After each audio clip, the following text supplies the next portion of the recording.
todos vocês que escolheram, o Espírito Santo, na verdade, que conduziu a cada um aqui. Glória a Deus. Nós já, isso mesmo, Antônio, estou feliz em vê-lo aqui, e também todos os outros.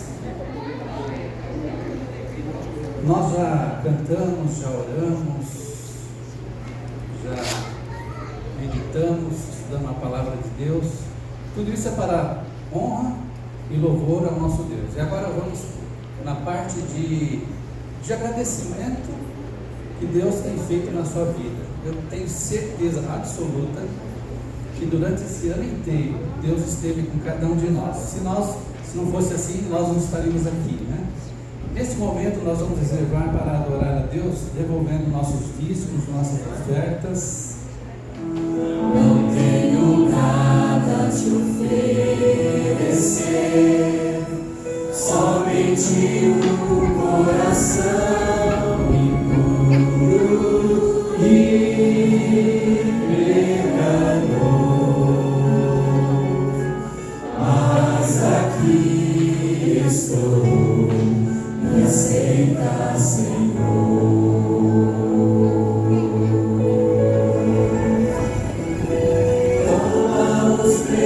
Pensamentos, teus dons e teus bens.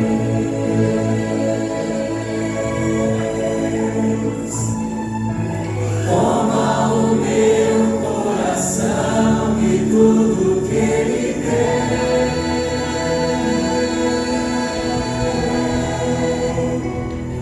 Renova, Senhor, meu viver. Derrama em mim teu amor. Quero pra sempre servir-te por onde for.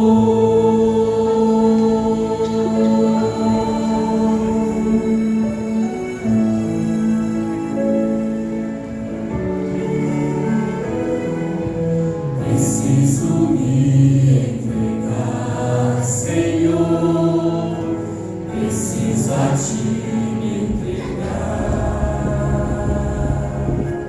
Preciso ouvir tua voz a me falar.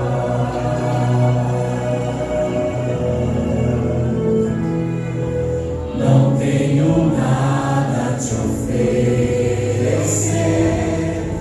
somente um coração impuro e pecador, mas aqui estou, me aceita, Senhor. Maravilhoso Deus, Criador dos céus, obrigado, Senhor, pelo privilégio que temos de estar aqui neste momento para dar aquilo que o Senhor deu para que nós possamos entregar, o que já é teu, Senhor. Amém. Estamos te devolvendo, que ele possa ser usado de modo com sabedoria para fazer o melhor para a tua casa, para aqueles que precisam, Deus. Amém, Deus, Senhor. cada pessoa, cada família aqui representada, que possamos usar aqui o nosso melhor sempre, e que seja aceito como para ti, como aroma suave. Em nome de Jesus, agradecemos. Amém.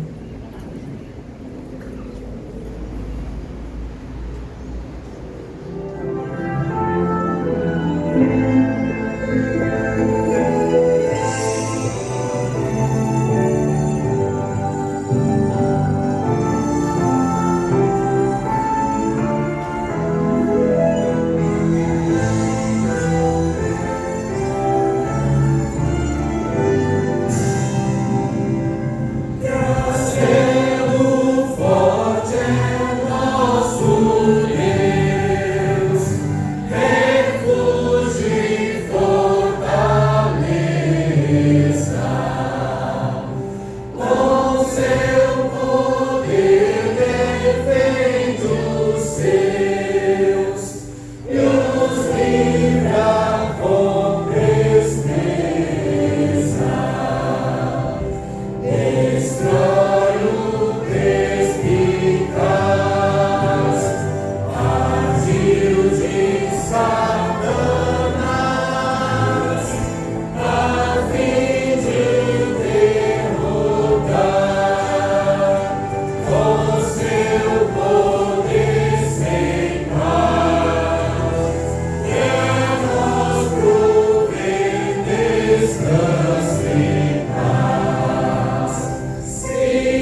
esse ano nós temos mais 2 diretoras, né?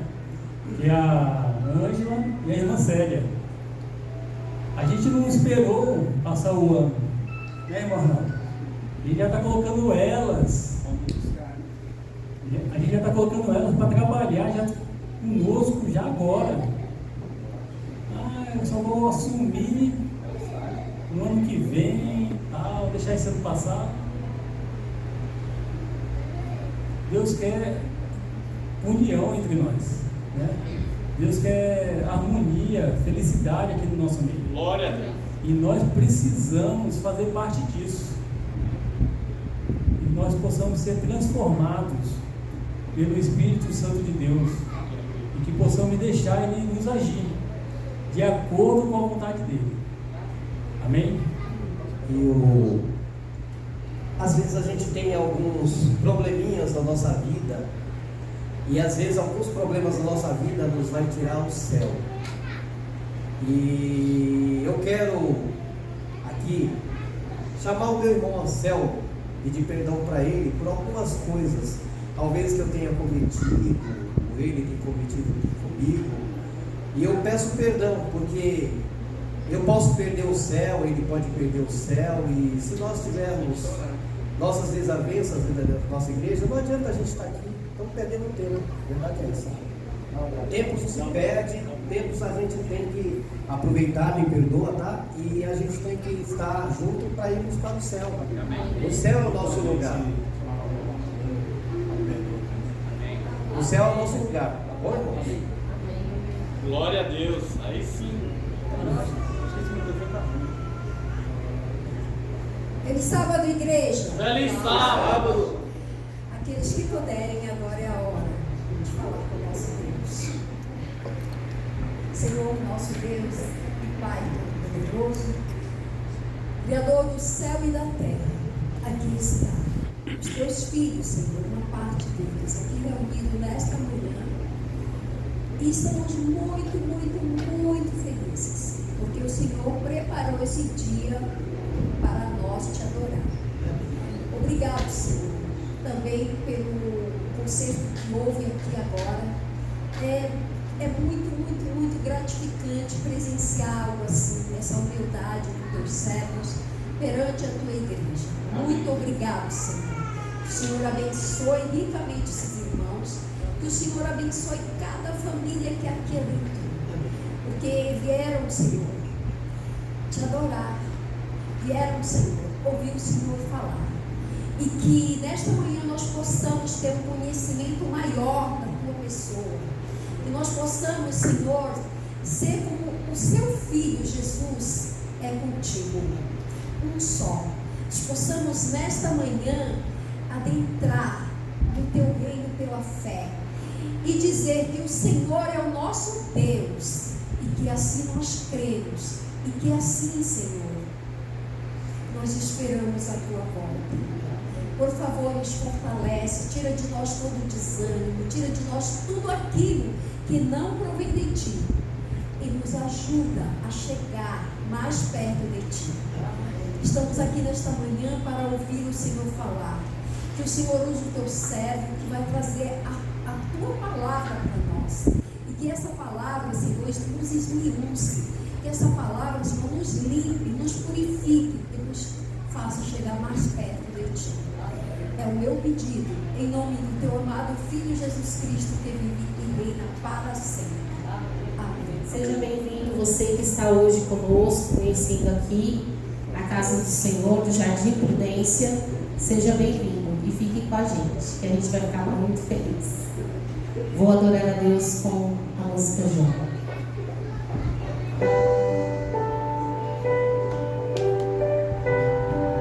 Obrigada, Senhor, por tudo. Venha receber a minha adoração nessa manhã. Jó, como pode ainda adorar se não tem motivos pra cantar? Abandona esse Deus e morre. Mas não adoro pelo que ele faz, nem por meus bens materiais. Eu adoro pelo que Ele é. Eu sou dele, tudo é dele. Jó, você não tem motivos. Perdeu seus bens, seus filhos, seus amigos. O que você vai fazer? Eu vou adorar, simplesmente adorar. Eu vou adorar. Deus me deu, Deus tomou. Bendito seja o nome do Senhor. A Ele a glória, a Ele a honra e o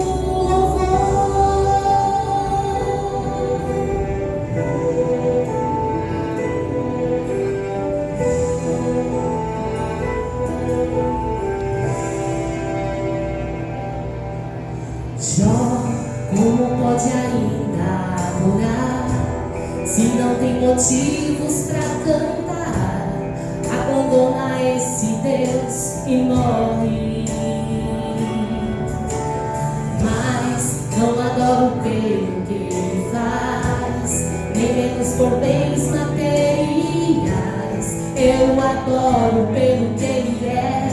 Eu sou dele, tudo é dele.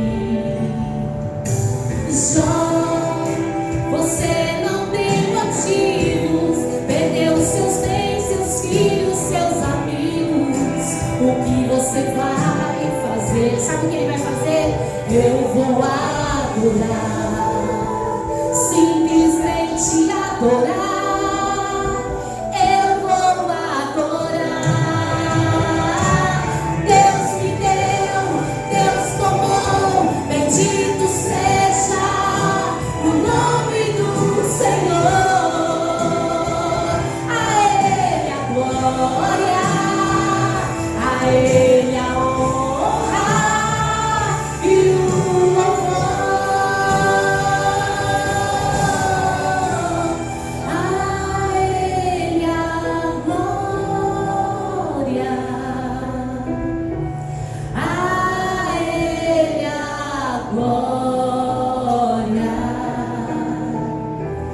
a Ele a glória, a Ele a glória, a Ele a glória, a Ele toda honra e toda glória, a Ele a glória,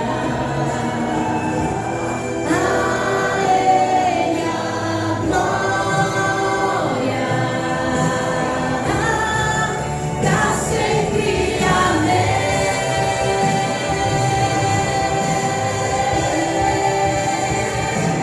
Deus me deu, Deus tomou. Bendito seja o nome do Senhor.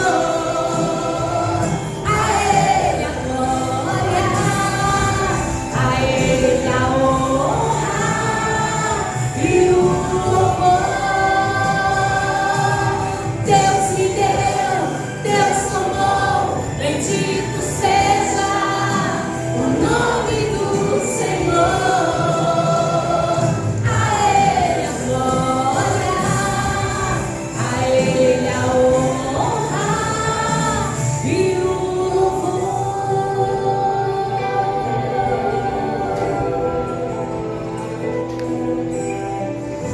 Obrigado, Senhor. A Ti toda honra e toda glória seja dada. Presente, Deus me deu o Fúvio. Primeiro é difícil de lembrar, né? Fúvio, né? Mas você acertou de primeira, né? Sucesso, cara. Deus abençoe muito a sua vida, tá bom? Deus te usa. Bom sábado. Bom dia a todos. Ô, Humberto, só que eu vim aqui pra frente e percebi um negócio. Foi você que pegou o Gemerson e a Jaque, então, né? Você que trouxe eles pra cá, né? Se eu soubesse... Não, brincadeira, hein? Vamos ver vocês aí, irmãos. Uma alegria estar com vocês aqui. Na minha igreja a gente tem uma pessoa lá que eu chamo de Marta. Ela não gosta muito não, mas é aquela que faz tudo aqui. Quem que é a Marta de vocês aqui? Tem uma aqui também? Tem uma Marta aqui também? Estou vendo uma aqui que tem cara de Marta, ela, hein? Mas ó, obrigado aí por todo o serviço que vocês fazem pela igreja, irmãos. Humberto, sei que não é fácil, todos os irmãos que se envolvem aí. E um agradecimento de um irmão de outra igreja que também está lá em outro fronte, e a gente está lutando a mesma batalha no mesmo conflito, né? A gente cantou Castelo Forte. Essa música aí é um hino maravilhoso, sempre gostei muito dele. E aí, nessa toada, você consegue colocar a apresentação, meu amigo? Vocês sabem quem escreveu o Castelo Forte, né? Alguém que sabe? Sim? Isso. Esse cara bonitão aqui, ó. Martinho Lutero. Bonito, né? Martinho Lutero. Todo mundo. Quem leu o Grande Conflito aqui? Quem ainda não leu, recomendo. Um livro que é uma bênção. Mas esse cara aqui, Martinho Lutero, o autor desse hino Castelo Forte, nascido em 1483 na Saxônia, que é região que fazia parte do Sacro Império Romano, que hoje é a região da Alemanha. Esse homem aqui escreveu aquele hino em momentos de muita dificuldade. Na letra a gente consegue perceber que é um cara que foi afligido por problemas, mas que reconhecia que o Deus dele tinha capacidade para acabar com todos esses problemas e vencer aquele inimigo que estava causando esses problemas todos. Lutero nasceu numa família simples. O pai dele era mineiro. E nessa hora sempre tem um mineiro na plateia que fala, mas não é esse mineiro não de Minas Gerais. Mineiro mesmo, trabalhava em mina de minério. Então tinha uma vida muito dura, com muito trabalho. A família dele acabou saindo da situação mais difícil. O pai dele acaba se tornando um profissional que derretia o minério, já era um pouquinho melhor que ser um mineiro. A mãe de Lutero já vinha de uma família de classe média, então não era tão assim, mas como até uma parente minha que casou com um cara mais pobre, deve ter acontecido com ela, quando casou com o cara mais pobre, perdeu tudo. Mas aí eles conseguiram ter uma realidade melhor, e essa realidade que eles foram tendo, o foco deles era botar na educação de Lutero. O pai de Lutero era um senhor muito devoto, né? Na época, a igreja da época dominante era a Igreja Católica Romana, e na luz que ele tinha, ele era um senhor muito fiel e devoto a Cristo, como ele acreditava que tinha que ser na época, com a luz que ele possuía na época. Ele dedicava toda a parte das finanças dele à educação de Lutero. E o plano dele para Lutero era que Lutero fosse advogado. E assim, o plano se cumpriu e ele conseguiu mandar Lutero para estudar Direito na Faculdade de Wittenberg, Universidade de Wittenberg. Lutero foi atendendo o pedido do pai e, na época, o direito era mais voltado ao direito canônico. Não tinha essa coisa de direito do trabalho, como a gente tem hoje, direito civil, tributário. Predominantemente, as questões eram ali julgadas à luz do direito canônico, que era o direito da Igreja Católica Romana da época. Pois muito bem, Lutero já estudava, ali na faculdade ele começou a ter contato com pessoas com intelecto e curiosidade iguais a dele, né? Uma faculdade naquela época não é igual hoje, que a gente vai lá, preenche um formulário, entrou e normal. Não, era difícil de entrar e era difícil de se manter ali. Então realmente quem estava na faculdade naquelas épocas, nas universidades, eram pessoas de intelecto diferenciado na sociedade. Lutero era uma pessoa dessas. Na faculdade ele começou a se distanciar um pouco dos traumas da educação infantil da época, que era uma educação muito cercada de violência, castigos físicos muito severos, não tinha metodologia nenhuma, então as pessoas saíam marcadas dessa educação.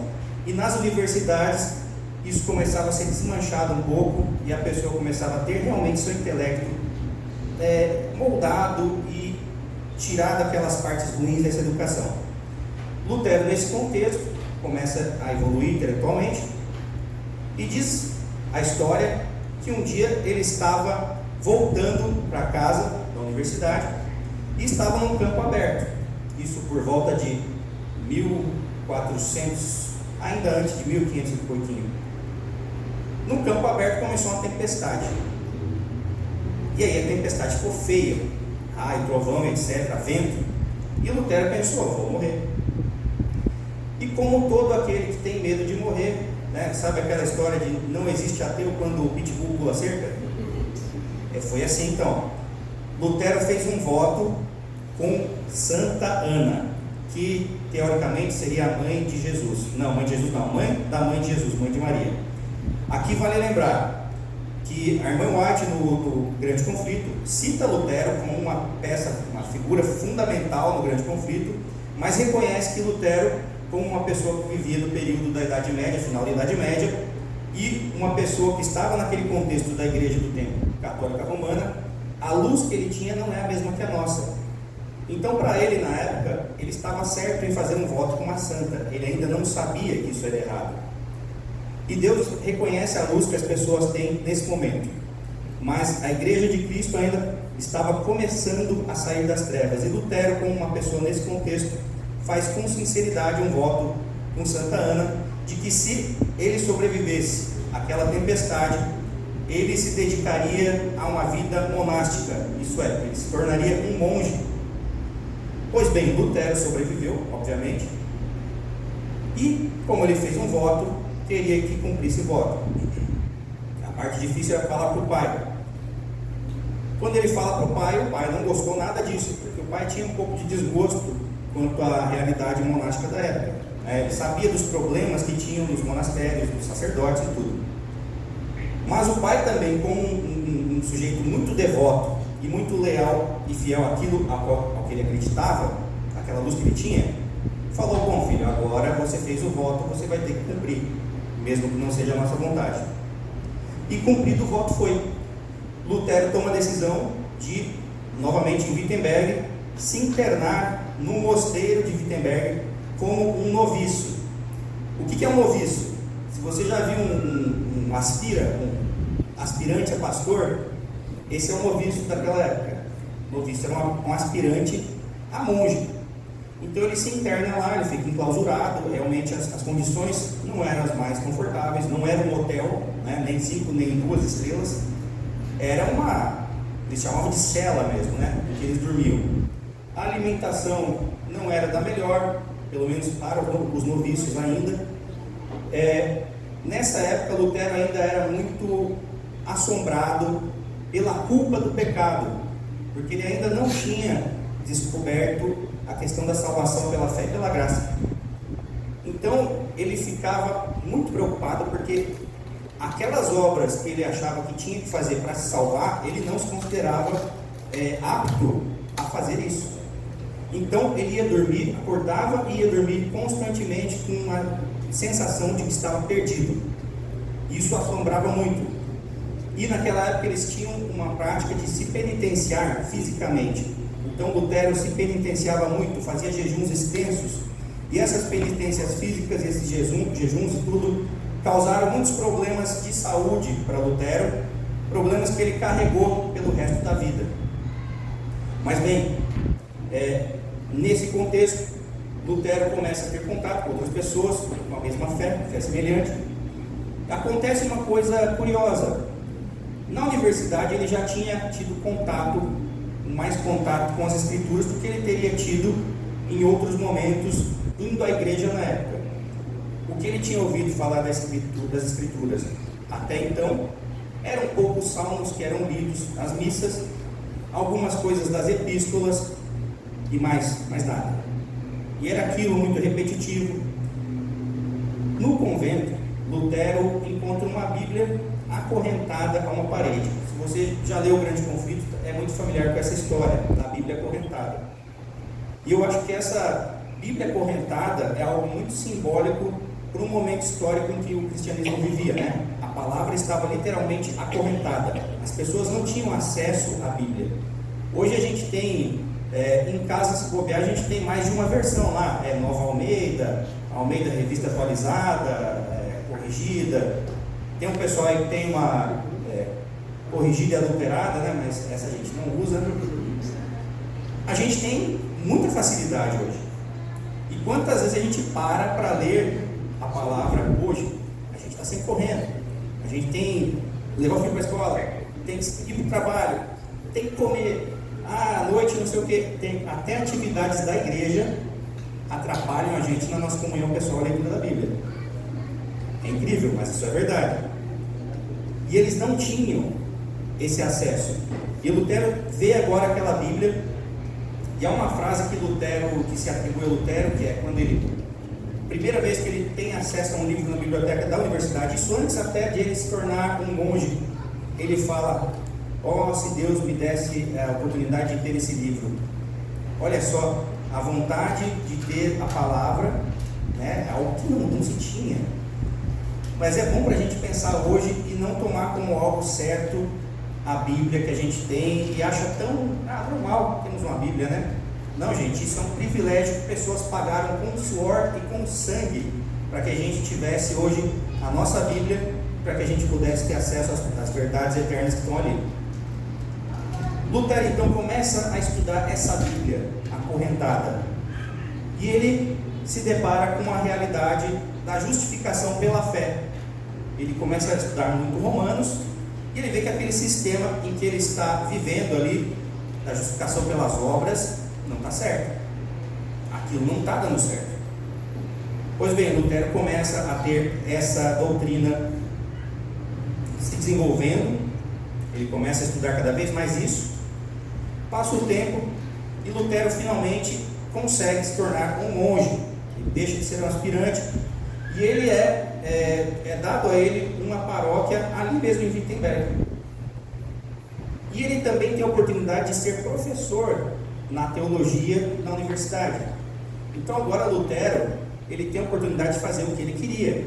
Não precisava mais fazer aquelas práticas de mendigagem que eles tinham a obrigação de sair e pedir esmolas, como os noviços tinham que fazer isso.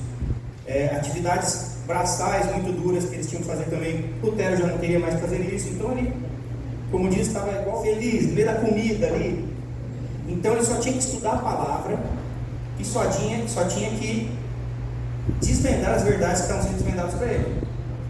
Pois muito bem, nessa época temos o Papa Leão V, creio que esse seja o número dele.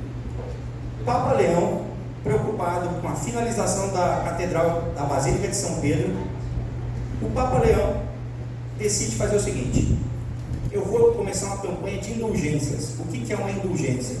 Indulgência na época era um certificado que a Igreja Católica vendia. Esse certificado te garantia um perdão. Você comprava a dinheiro esse certificado, e com esse certificado você ia até o seu confessor, e lá ele teria que te absolver, independente se você se arrependeu ou não. Mas você comprava aquilo e estava garantido sua absolução. Essa indulgência foi determinada numa bula que é chamada de Sacrosanctum. E essa indulgência tem uma curiosidade, que ela dá um stop, ela dá uma pausa em todas as campanhas de indulgência vigentes no Império. Então, se tinha ele, como o governador da época, que era o Frederico, da região da Saxônia, ele tinha uma campanha de indulgências que ele estava patrocinando. E ele teve que parar, porque essa campanha vinha do Papa em pessoa. Isso tudo era para arrecadar dinheiro para terminar a Catedral de São Pedro, que já tinha sido começada por um outro Papa, mas que não tinha sido concluída. E a Catedral de São Pedro, se você já viu fotos dela, ou teve oportunidade de ir lá, viu vídeos, ela é gigante, enorme, muito suntuosa, tem obras muito bonitas, e se gastou muito dinheiro para concluir. Então a gente pode ver que era algo, uma missão ali, vamos dizer que prioridade para a igreja da época. Para coordenar essa campanha, eles mandam um monge dominicano chamado Johann Tatzel. Esse monge se torna um dos maiores inimigos de Lutero e ele vai coordenar essa campanha. Tinha uma frase atribuída a ele que dizia que era até, parece piada, mas é sério. quando a moeda toca o basofilário lá, que era a caixinha, a alma saía do purgatório, que era mais uma das funções das indulgências. Nessa campanha você, como até dentro da própria doutrina das indulgências, isso já era uma inovação na época, porque agora você podia comprar uma indulgência para liberar uma alma de um parente seu de um purgatório. Olha só a coisa bizarra, né? Irmão, minha mãe, em vista, isso chega para Lutero como algo que não agradou muito. E o Tatzel era um cara que ele implicava muito para que aquela indulgência, aquela campanha tivesse sucesso. Ele é um cara muito político. Lutero não gostou muito daquilo e diz que quando um membro da diocese ali de Lutero, da paróquia dele, comprava uma indulgência e ia até Lutero para que ele o absolvesse, Lutero recusava. Por quê? Isso dentro da luz que ele tinha na época. Ele entendia que, não, você tem que receber a absolvição do seu confessor apenas se você confessar e se arrepender e mudar de vida. Esse era o entendimento de Lutero. Então ele recusava a absolvição daqueles pecados que a pessoa queria perdão pela indulgência, mesmo com a pessoa não querendo se arrepender daquilo. Obviamente a pessoa que pagou dinheiro por aquilo ficava revoltada e ia até Tatzel reclamar, e alguns ousados, corajosos, pediam dinheiro de volta. Isso deixou Tatzel furioso, ao ponto de ele chegar e determinar o seguinte: que se acendessem fogueiras nas ruas da cidade, nos pontos principais, e quem se opusesse às indulgências ia para a fogueira. Não tem esse papo de ir contra a igreja aqui não. Foi determinado isso.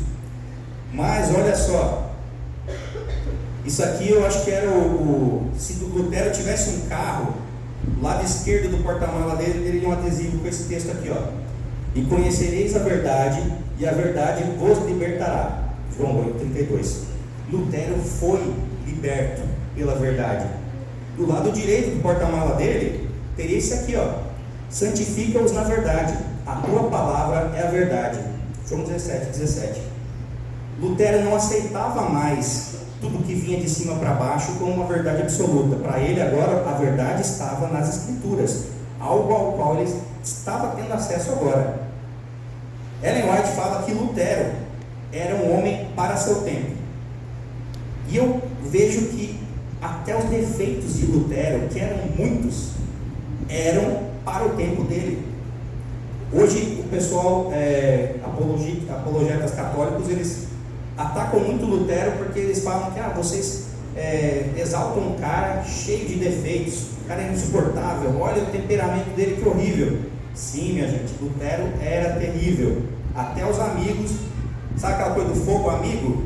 Às vezes sobrava para algum amigo. Lutero não era fácil, mas irmão White fala, ele era um homem para o seu tempo, e eu acho que até os defeitos eram, porque olha só, chegando para o Lutero a notícia das indulgências, esse livro é The Reformation, que é a história da reforma, de D. Armand McCulloch.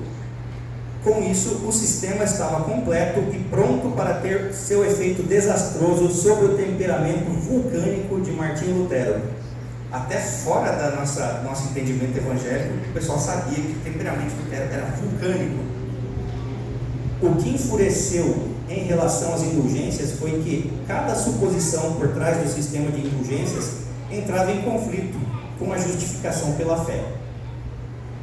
Gente, imagina se chega um cara pacífico nessa situação aí, aquele cara que não quero problema, não vou falar nada, posso desagradar alguém.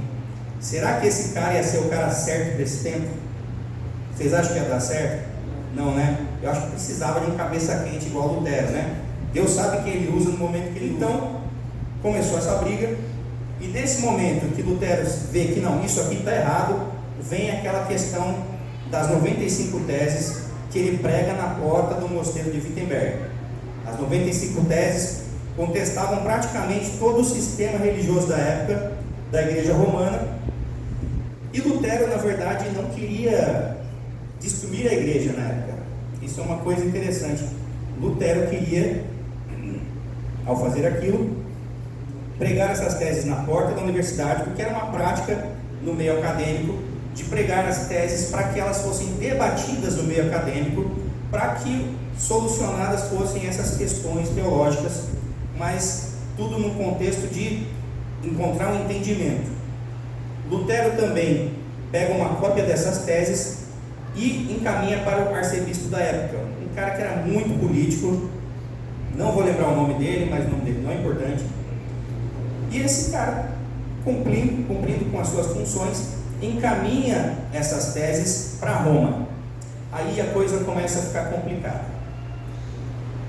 Roma tem conhecimento dessas teses e vê que Lutero pode ser um problema. E aí começa a se querer que vamos inquirir Lutero. Eu pulo umas partes da história porque realmente é muita coisa, senão a gente vai ficar aqui até umas 4 da tarde, não vai dar, né? Acho que vocês não tomaram café da manhã para isso. Mas chega um ponto que Lutero é convidado para um debate com um parceiro dele intelectual, com quem ele se correspondia cordialmente. Se não for o Jonathan Eck, é Johann Eck, mas eu acho que é Jonathan Eck. Ele era um professor da faculdade de Leipzig, que era como se fosse faculdades rivais. Wittenberg e Leipzig eram faculdades que tinham uma rivalidade acadêmica entre si.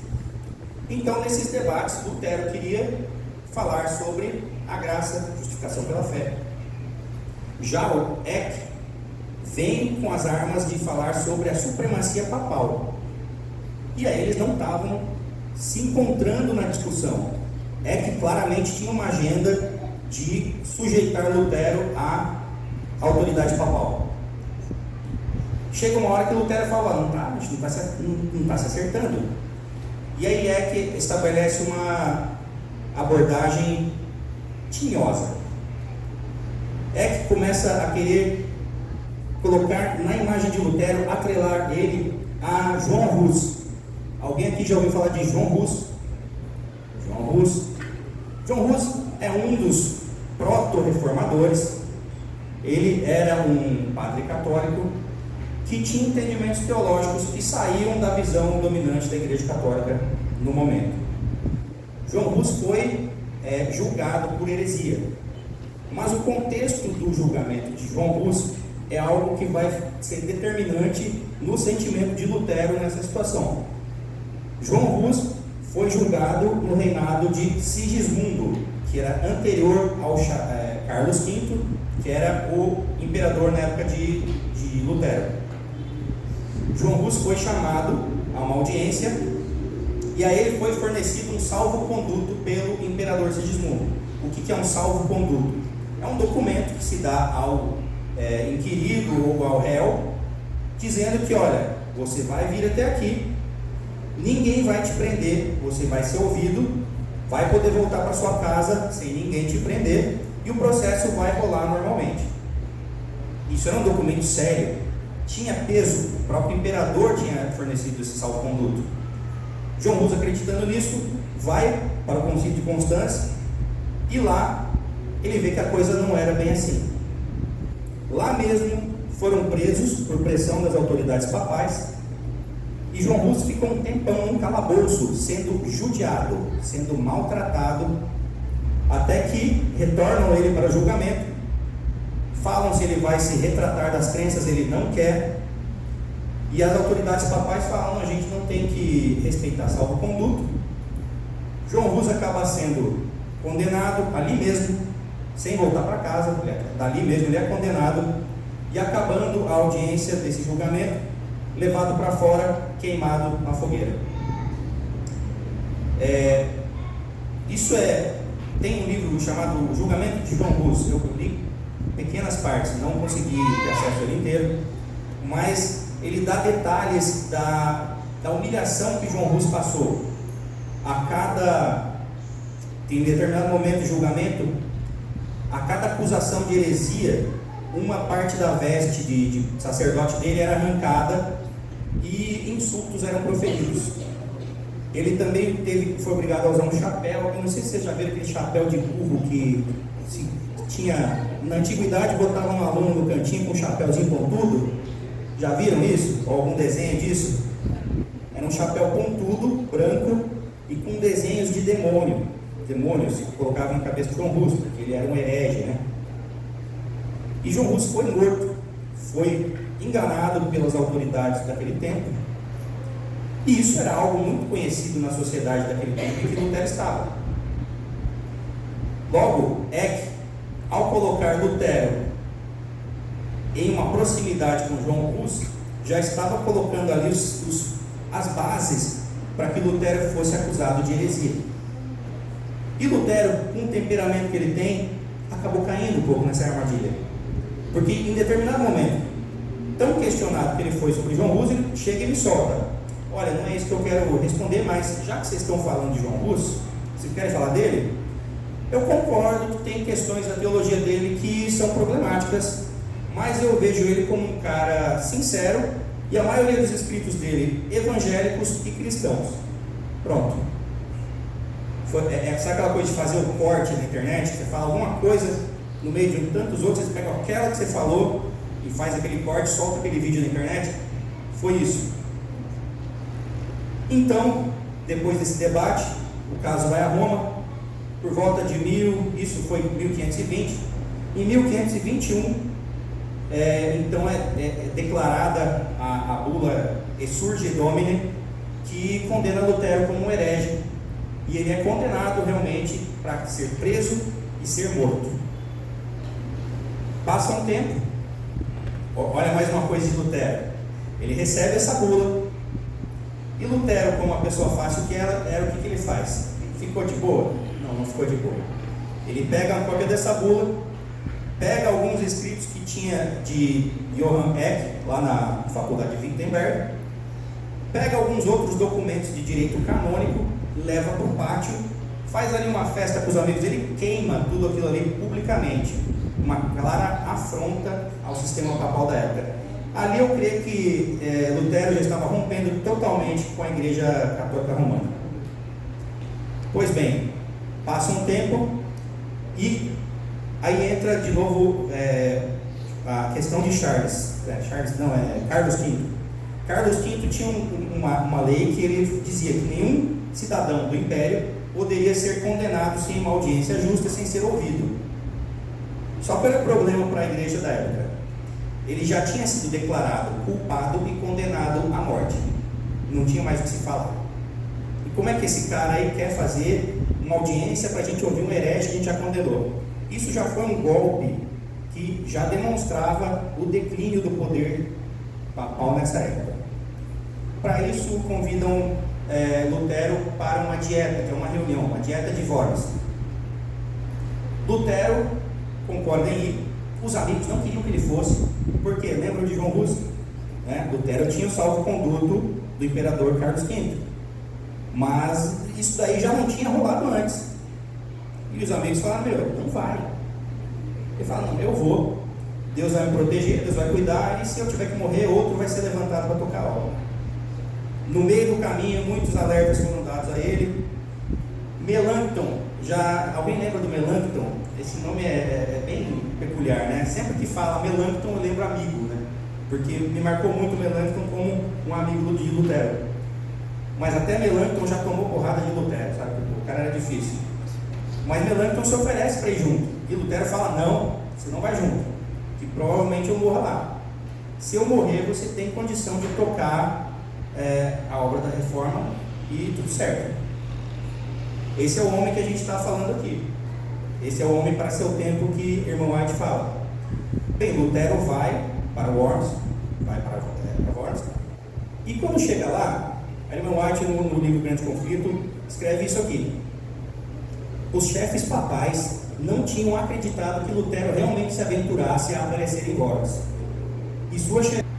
E a segunda é: você se retrata de tudo que você escreveu neles?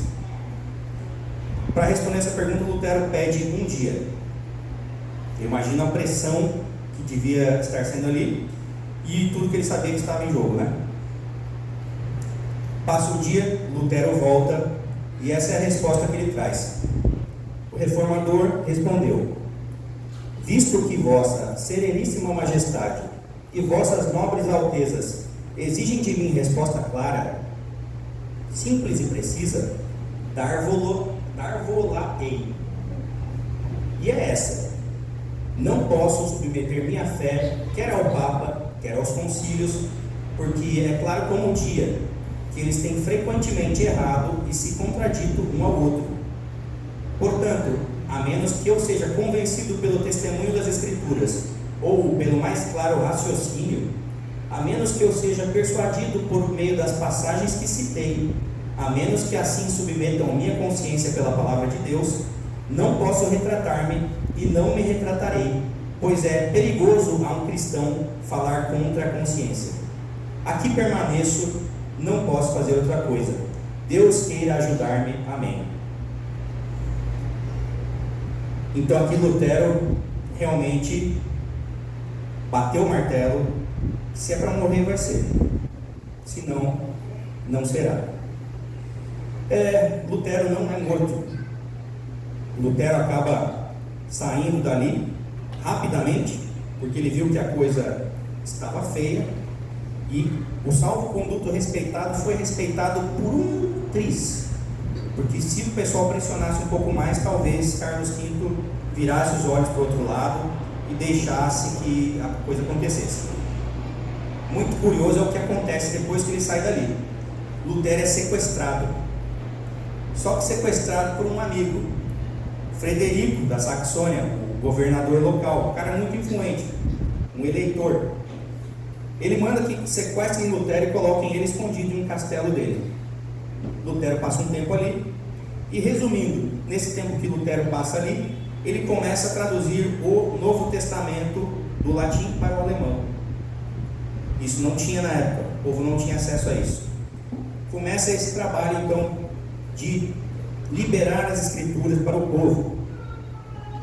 Passa o tempo, Lutero acaba saindo dali, Lutero acaba se casando, tem mais alguns embates com a igreja. E engraçado que Lutero casou com uma ex-freira, e essa esposa dele acabou sendo uma grande parceira no ministério dele. Disse que quando eles recebiam alguns, já não eram mais padres na época, mas alguns estudantes, recebiam estudantes na casa, ela fazia de tudo, e eles eram muito chegados. Lutero teve filhos, e para a sociedade naquela época medieval, final da Idade Média, ele era um pai muito amoroso, um cara acima da média. Lutero acaba falecendo de causas naturais, a caminho da cidade natal dele, indo pregar, cumprindo o trabalho que Deus deu a ele. Lutero não morreu com uma fé adventista como a nossa. Lutero ainda tinha uma luz limitada, e essa luz ainda estava em evolução. É uma luz que, pelo trabalho dele, a gente foi recebendo ao longo dos séculos, dos anos, para chegar nessa fé que nós conhecemos, na verdade, que nós temos hoje.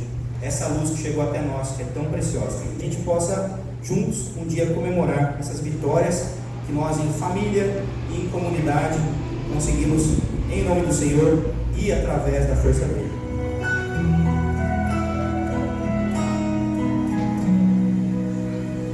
Existe um nome que está acima de tudo, acima de todo nome.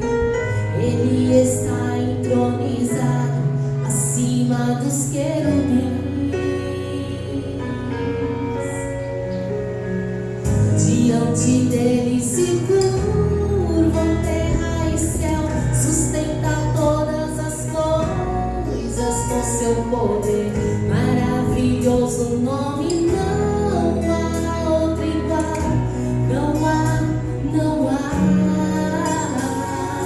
Nele há autoridade e força pra vencer. É o nome que faz o inferno estremecer.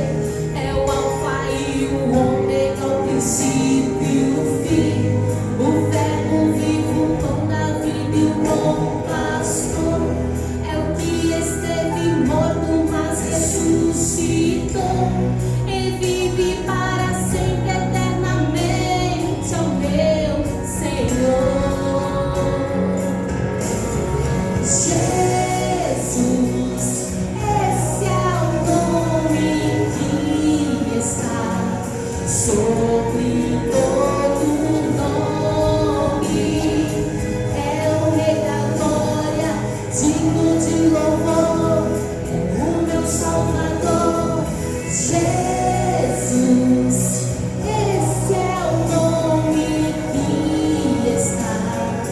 sobre todo nome, é o resplendor da glória do Pai, expressão do amor do Pai, não há outro igual, doce nome de Jesus.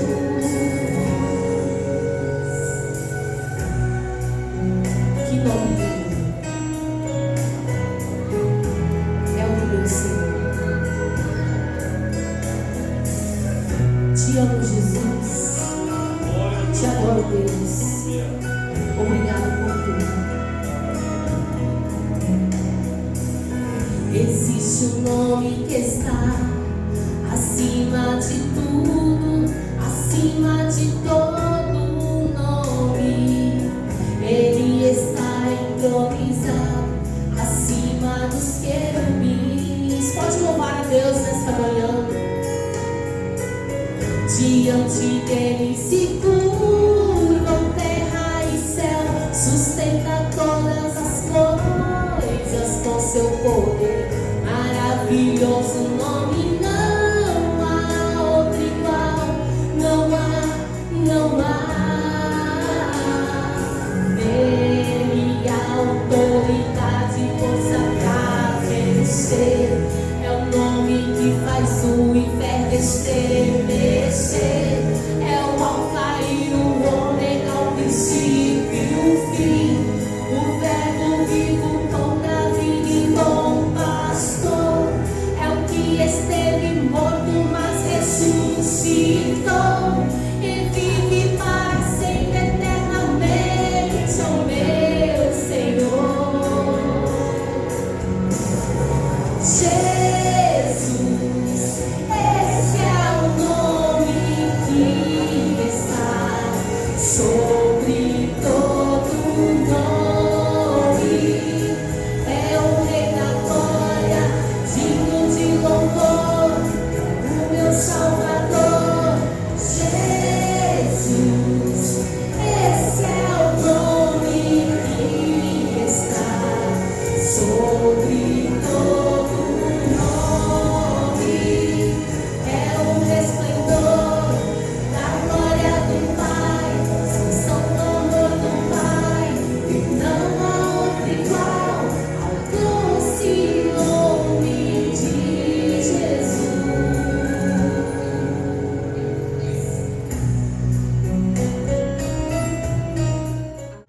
Querido Deus, nosso amado Pai, ouve a oração do teu povo. Pedimos, Senhor, que ponha no nosso coração, nos convença de que o que fazemos é importante. Tem alguém sempre vendo, Senhor. E nossa vida pode ser uma pregação para o bem ou para o mal, mas que no nosso coração a vontade dominante e a vontade que prevaleça seja para que nossa vida seja uma pregação para o bem, que a nossa vontade esteja alinhada com a tua vontade, que as nossas ações estejam alinhadas às suas ações, que o nosso comportamento seja um reflexo do teu, Senhor, e que o exemplo que demos e a pregação que possamos pregar através da nossa vida seja a pregação de que Cristo morreu por nós, de que tu é o único e soberano Deus, Senhor. Que possamos alcançar pessoas através da nossa vida, que possamos abençoar a nossa família através da nossa vida, que possamos estar cada vez mais perto do Senhor. Abençoa as famílias todas aqui, abençoa todos os seus indivíduos, que o Senhor esteja sobre eles, os guardando de todo o mal, protegendo de todas as investidas do inimigo e abençoando em todos os seus propósitos, em todos os seus caminhos. Eu protesto no nome de Jesus. Amém. A verdadeira aula de história. Nossa, como é importante nós termos e recebermos essas mensagens tão necessárias, tá? Vou pedir para o irmão Fúvio ficar ali à porta para cumprimentar os irmãos. Mas hoje, uma coisa importante é que nós devemos ser fiéis à luz que nós temos, tá? Vamos sair cantando o hino Permaneça em mim.